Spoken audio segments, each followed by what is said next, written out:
Hey guys, कैसे हैं आप सब। आशा करते हैं आप सब अच्छे होंगे और आपके बर्ड्स भी अच्छे होंगे। तो वीडियो में आप देख सकते हैं कि अभी तो विंटर के मौसम है, इसके लिए बर्ड्स सब मुरझाए हुए हैं। तो मैं कुछ घरेलू नुस्खा बता दूंगा जिसके पिलाने से आपके जो बर्ड्स है बहुत ज़्यादा एक्टिव हो जाएंगे। ठीक है, तो थोड़ी देर बाद मैं बता दूंगा, वो खाने से बर्ड्स जल्दी से ब्रीडिंग करने लगेंगे।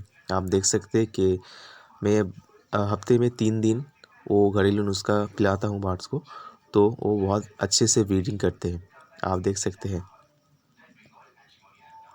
कई लोग बोलते हैं कि ब्रीडिंग कोर्स कराने से बर्ड्स जो होते हैं अच्छे से ब्रीडिंग करते, लेकिन मैंने कोई भी मेडिसिन यूज़ नहीं करता हूँ। मैं सिर्फ घरेलू जो चीज़ होता है घर में पड़े रहते हैं या प्राकृतिक से जो मिलता है नेचुरल फूड्स वगैरह देता हूँ, तो उससे मेरा बर्ड्स बहुत अच्छे से ब्रीडिंग करते हैं।